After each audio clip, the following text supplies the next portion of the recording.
Feliz sábado, queridos hermanos y amigos.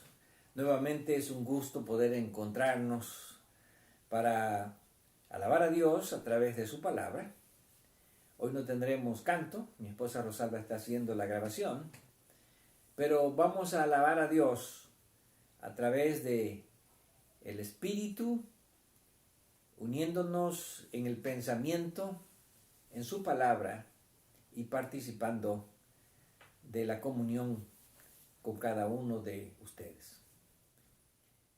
Hoy tenemos un estudio interesante, que es la primera parte sobre la Biblia como historia. Cuando hablamos de historia, hablamos de algo relativo. ¿Por qué razón?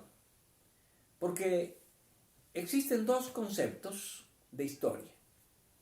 Uno es el concepto bíblico de la historia y otro es el concepto secular de la historia. Cuando hablamos del concepto bíblico de la historia, nos referimos a que, de acuerdo a la Escritura, el mundo fue creado 4000 años antes de Cristo. Y estamos viviendo aproximadamente 6000 años después de la creación. Pero cuando vamos a la historia secular, encontramos que la historia secular se divide en dos grandes periodos: la prehistoria y la historia. ¿Cuál es la diferencia entre estos dos periodos? Bueno, la prehistoria es el tiempo cuando no existía escritura, cuando no se había inventado la escritura.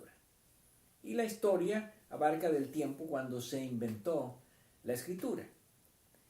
Pero en la historia secular hay una división de la historia en dos grandes periodos.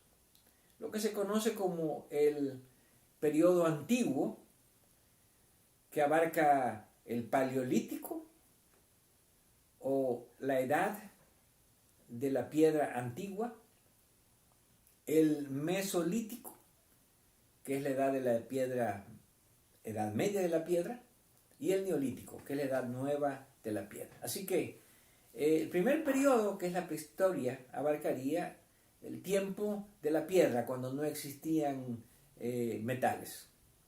Ahora, interesantemente, cuando vemos los cálculos que se hacen en la historia secular, de acuerdo a la historia secular, el paleolítico comenzó aproximadamente 2.500.000 años. Hace 2.500.000 años. Bueno, un concepto que nosotros tal vez escuchamos, pero no logramos entender, ¿verdad? O sea, han pasado 2,5 millones de años en que comenzó la edad de la piedra. Y esta edad de la piedra termina aproximadamente en el año 3000 a.C., cuando comienza la edad de los metales y cuando comienza la escritura. Por lo tanto, podemos decir que la prehistoria, de acuerdo a la historia secular, está basada en la especulación. ¿Por qué en la especulación? Porque no hay nada escrito. Simplemente está basado en los hallazgos, en los encuentros que se han hecho de artefactos de piedra, de estructuras de piedra, y en base a eso se hacen los cálculos de miles, de cientos de miles y de millones de años, pero no hay ningún documento escrito. Ahora, la historia podemos decir que es más objetiva. ¿Por qué? Porque ya hay documentos escritos, ya hay registros escritos históricos, y no solamente se basa en interpretar los artefactos o en interpretar los hallazgos de restos fósiles, tanto orgánicos como inorgánicos.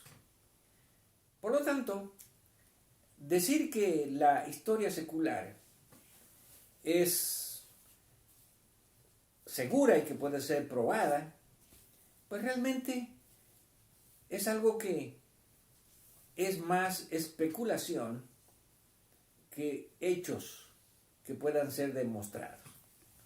Y eso lo reconocen los mismos historiadores. La prehistoria está basada solo en interpretación de datos, por lo tanto es altamente especulativa.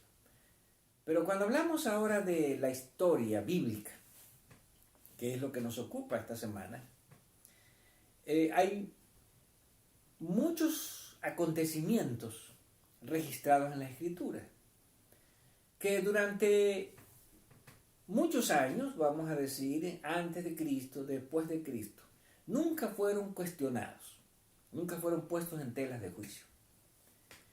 ¿Por qué? Porque las personas que vivieron en el tiempo del Antiguo Testamento dejaron evidencias arqueológicas que eran bien conocidas, por ejemplo, en el tiempo de Jesús. Y también las personas que vivieron en el tiempo de Jesús dejaron también pruebas y evidencias arqueológicas. Y no solamente evidencias arqueológicas, también escritos, donde se puede probar que la historia bíblica no es realmente especulación, sino que la historia bíblica es realmente lo que se pretende a través de la escritura. Por ejemplo, nosotros tenemos el hecho de que aunque la historia trata de ser demostrable a través de hallazgos como documentos antiguos o monumentos antiguos o construcciones antiguas. Sin embargo, la historia siempre sigue siendo un asunto de fe. ¿Por qué? Porque no se puede probar cada evento bíblico por medio de la arqueología. En otras palabras, nadie puede probar arqueológicamente que existió Adán o dónde quedó el sepulcro de Adán. Nadie puede demostrar arqueológicamente dónde está el sepulcro de Noé.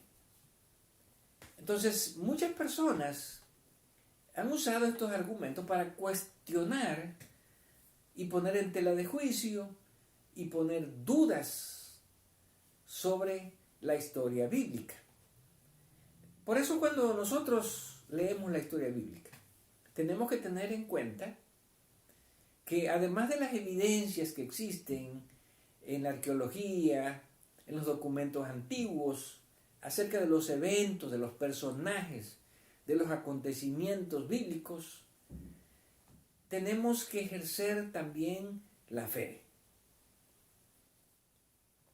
Y Pablo, que es uno de los grandes expositores del Nuevo Testamento, él presenta el hecho de que, aunque la historia del Antiguo Testamento era bien conocida en el tiempo de Jesús, en el tiempo de Pablo, aunque la historia del Antiguo Testamento no era cuestionada en el tiempo de Jesús. ¿Por qué? Porque no encontramos en ninguna parte del Nuevo Testamento de que los judíos pusieran en tela de juicio la historia de los patriarcas, de los profetas, de los reyes de Israel, o que los cristianos pusieran en tela de juicio la historia bíblica. Pablo nos dice que aún esto también es una cuestión de fe. Por eso dice en Hebreos capítulo 11, versículo 6, pero sin fe es imposible agradar a Dios, porque es necesario que el que se acerca a Dios crea que le hay. En otras palabras, crea que Dios existe y que es galardonador, que Dios recompensa a los que le buscan. Ahora, en Hebreos 11 Pablo hace un repaso de la historia. Y aquí en Hebreos 11 Pablo habla de los personajes, no solamente postdiluvianos, sino de los grandes personajes antes del diluvio. En otras palabras, aquellos que vivieron alrededor de 2300 o cerca de 2400 años antes de Cristo. Y Pablo comienza presentando la historia como una historia que se basa primeramente en la fe. Y por eso cada vez que él menciona a un personaje histórico, él menciona la palabra fe. ¿Sí? Él no dice registros, porque ni en el tiempo de Jesús existían registros de los prediluvianos, ni registros de los primeros patriarcas. Por eso Pablo cuando repasa la historia, él habla de hay que tener fe, tenemos que ejercer fe. Y comienza diciendo en el versículo 7, por la fe Noé, cuando fue advertido por Dios acerca de las cosas que aún no se veían, con temor preparó el arca en que su casa se salvase. Y por esa fe condenó al mundo y fue hecho heredero de la justicia que viene por la fe. Ahora, ¿por qué Pablo menciona la fe? Bueno, porque Noé tuvo fe. Fe en lo que Dios le estaba diciendo, fe en que iba a haber un diluvio. Pero aún en el tiempo de Pablo, los cristianos, aún los judíos, tenían que tener fe en la historia bíblica, creer en la historia bíblica de que realmente Noé existió y que Noé preparó el arca. Ahora, existen evidencias científicas del diluvio. Bueno, nosotros sabemos que la geología, que estudia las capas que forman la corteza terrestre, presenta muchas evidencias acerca del diluvio. Los estratos geológicos presentan muchas evidencias acerca del diluvio. Así que, finalmente, aunque el diluvio es aceptado por fe, no es una fe basada solamente en algo que no tiene ningún fundamento, sino que es una fe que también puede ser fundamentada en la ciencia, en la historia, en la arqueología, en los documentos antiguos. Ahora, en el caso del diluvio, entendemos que existió el diluvio, no solamente por las evidencias arqueológicas o geológicas que encontramos en los estratos de la Tierra, sino también por todos los hallazgos de los restos fósiles que se han encontrado de animales, de grandes animales que existieron y que ahora no existen, pero sabemos que existieron porque están los restos fósiles y no se puede negar que no existieron. Pero aún con todo eso, la historia del diluvio, la historia de Noé, que es la historia bíblica, tiene que ser aceptada por fe.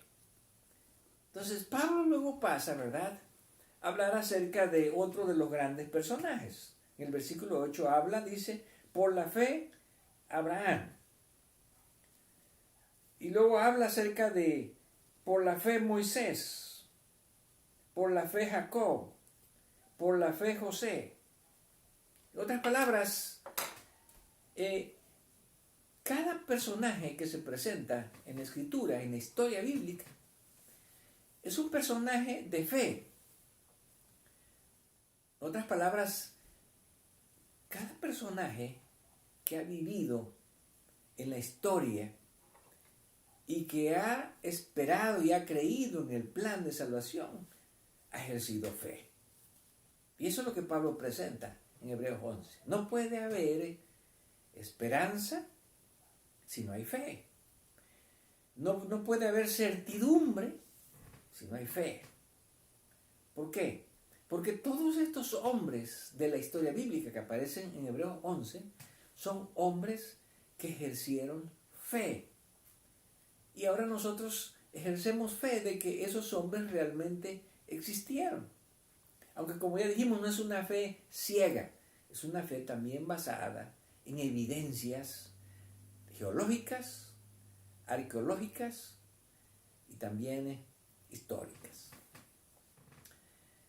Por lo tanto, no solamente se habla de estos personajes. Pablo también reconoce que existieron otros personajes. El versículo 32 dice: ¿y qué más digo?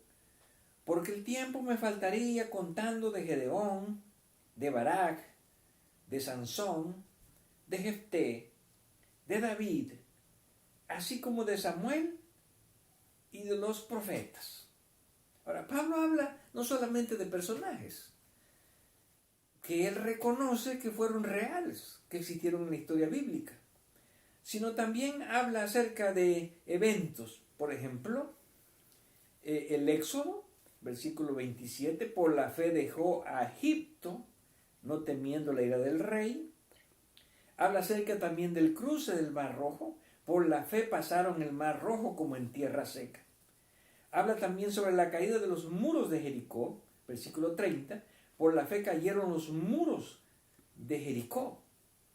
Entonces, hablar de historia bíblica es hablar de una cuestión de fe, pero no de una fe ciega, sino de una fe basada también en evidencias.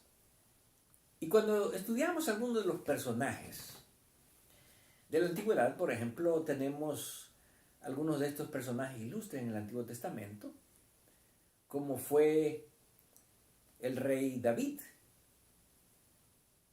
el rey Salomón. ¿Existieron estos personajes? ¿Qué evidencia nosotros tenemos acerca de estos personajes en la historia? Bueno, encontramos en la arqueología que ahí en Jerusalén se encuentra lo que se conoce como la ciudad de David. También encontramos en la historia bíblica que el primer templo que se construyó fue el templo de Salomón. Ahora, aunque ya no existe tal vez el palacio de David, ya no existe el palacio de Salomón, ya no existe el templo de Salomón, que fue destruido en el año 586 a.C., 6 siglos antes de Jesús. En la arqueología se pueden encontrar evidencias, sin embargo, de eventos o de hallazgos que prueban la existencia de estos personajes. Por ejemplo, una de las ciudades más importantes en la arqueología es la ciudad de Megido. Y en la ciudad de Megido se descubrieron muchos artefactos, construcciones interesantes. Entre ellas se descubrieron lo que algunos arqueólogos consideran ser los establos del rey Salomón, donde el rey Salomón tenía las caballerizas del rey Salomón, donde se cuidaban los caballos del rey Salomón. Ahora, algunos consideran que esta es una de las evidencias más importantes de la existencia del rey Salomón en la arqueología. Sin embargo, encontramos también que cuando algunos presentan evidencias, otros presentan dudas. Hay arqueólogos que no creen que realmente esos fueron los establos, las caballerizas del rey Salomón. En otras palabras, todo lo que se presenta como evidencia también puede ser cuestionable. ¿Por qué? Porque, como decimos, a las evidencias hay que agregarle también la fe. Por ejemplo, si vamos un poco más hacia nosotros en la historia, encontramos, por ejemplo, la historia de Sennacherib en el libro de Isaías, al profeta Isaías, al rey Ezequías. Y una de las pruebas de que el rey Ezequías existió es cuando uno va a la ciudad de Jerusalén y todavía uno puede caminar entre la piedra, lo que se conoce como el canal de Ezequías. un canal que construyó el rey Ezequías antes de la invasión de Sennacherib para poder tener acceso al agua que estaba en la parte baja de Jerusalén. Un canal que fue cortado en la piedra de una manera maravillosa y que existe y que todos reconocen que ese canal fue construido por el rey Ezequías. Ahí está el canal de Ezequías. Así que nadie puede negar que la historia de que Ezequías hizo un canal no es auténtica, porque ahí está el canal de Ezequías. Lo mismo pasa con otros personajes. Si venimos un poco más hacia nosotros en la historia, por ejemplo, encontramos allí al profeta Daniel. El profeta Daniel, nosotros entendemos, de acuerdo a la historia bíblica, que vivió o comienza, ¿verdad?, su historia cuando él es llevado cautivo allá por el año 605 a.C., a finales del siglo VII a.C. Ahora, hay muchos eruditos que han negado que Daniel fue una persona que existió. Algunos atribuyen el libro de Daniel al siglo II, al tiempo de los macabeos, y no al siglo VI, como la historia bíblica lo presenta. Y algunos dicen que esa historia fue creada en el tiempo de los macabeos para fortalecer a los judíos cuando estaban siendo perseguidos en el tiempo de Antíoco IV el Epífanes. Sin embargo, si Daniel no existió, si Daniel no fue un personaje real, si Daniel no fue un profeta, como algunos eruditos lo consideran, entonces tal vez Jesús debería estar equivocado. Porque de acuerdo al registro de los evangelios, estamos hablando de personas, de cristianos que niegan la existencia de Daniel como un personaje bíblico. Y cuando vamos al libro de Mateo, capítulo 24, versículo 15, aquí encontramos palabras de Jesús. Jesús dice: por tanto, cuando veáis en el lugar santo la abominación desoladora de que habló el profeta Daniel, el que lee, entienda. A veces uno se pregunta, ¿cómo es posible que haya cristianos que puedan negar la existencia del profeta Daniel? Cuando en el Evangelio de Mateo, capítulo 24, 15, Jesús se refiere a Daniel y lo llama profeta. En otras palabras, Jesús reconoció que Daniel fue un profeta, que Daniel existió. Y además Jesús reconoce que Daniel escribe sobre la abominación desoladora, la cual está prediciendo que iba a ocurrir, que iba a venir sobre Jerusalén. Y que entendemos que esta abominación desoladora en el tiempo de Jesús, según Lucas 21, del 20 en adelante, fue la invasión de los ejércitos romanos, que es la abominación desoladora, y que rodearon la ciudad de Jerusalén y la destruyeron, lo cual en Mateo aparece como el lugar santo. Por lo tanto, muchas veces, no solamente la falta de fe, sino también puede ser que la ignorancia de la palabra de Dios nos lleve a poner en tela de juicio la historia bíblica. Ningún cristiano que crea en los evangelios, ningún cristiano que crea en las palabras de Jesús en la historia de los evangelios, podría negar la existencia de Daniel, porque Jesús dice que fue un profeta y que además habló sobre la abominación desoladora. Sin embargo, hay cristianos que niegan la existencia de Daniel. Así como inclusive también no solamente se niega la existencia de Daniel, algunos niegan la misma existencia de Jesús, la misma existencia de Cristo. Ahora, ¿Cuántas pruebas existen de que Jesús realmente existió? Bueno, encontramos que hay evidencias en algunos escritores de la antigüedad. Por ejemplo, uno de ellos fue Josefo, quien se refiere a algunos de estos personajes que vivieron en el tiempo de Jesús. Ahora, los escritores, especialmente del siglo, a finales del siglo I y del siglo II después de Cristo, dan evidencias de que la historia de Jesús fue real, que Jesús realmente fue un personaje histórico, que era reconocido así. Y podemos decir que la Biblia fue reconocida, la historia bíblica fue reconocida desde los tiempos antiguos, 4000 años antes de Cristo. La historia bíblica fue reconocida también en el tiempo de Jesús, tanto por los judíos como también encontramos que muchos paganos, algunos de ellos oficiales romanos, creyeron en la historia de la Biblia. Y podemos decir que aún después de Jesús, por cerca de 1500 años, casi 1600 años, era incuestionable la historia bíblica.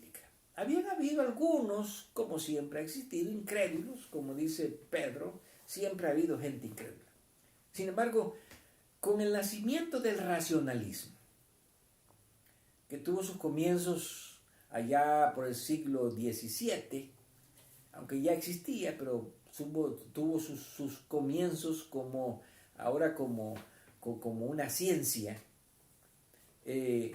ahora como una nueva corriente, no solamente académica, sino también teológica. Se empieza a cuestionar la escritura.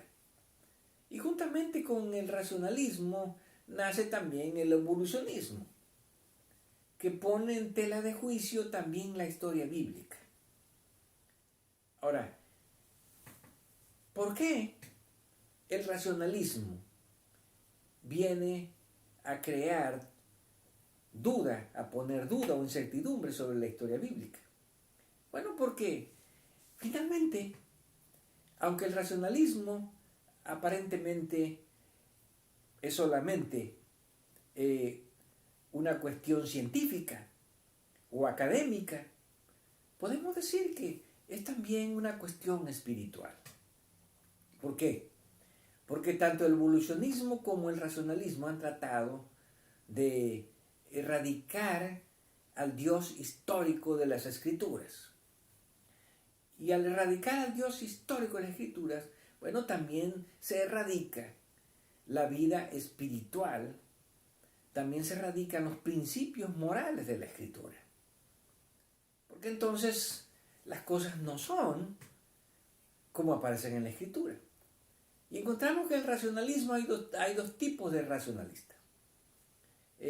Aquellos que niegan totalmente la Escritura, aquellos que solamente aceptan partes de la Escritura y que hacen una especie de lo que ellos llaman la demitologización, quitarle los mitos, los que dicen esos no son eventos históricos, son mitos y quitarle la Escritura. Pero de cualquier manera, ya sea de una forma o de otra, el racionalismo está atentando contra la veracidad de la Escritura, de lo que se ha creído por más de 5500 años. Sin embargo, aunque el racionalismo ha tenido a partir del siglo XVII mucha relevancia, ha recibido mucha aceptación, especialmente en los grandes círculos académicos, podemos decir que la Escritura sigue siendo todavía la verdad histórica, la única verdad histórica para todos aquellos que ejercemos fe, que tenemos fe. Ahora, ¿cómo podemos seguir aumentando nuestra fe?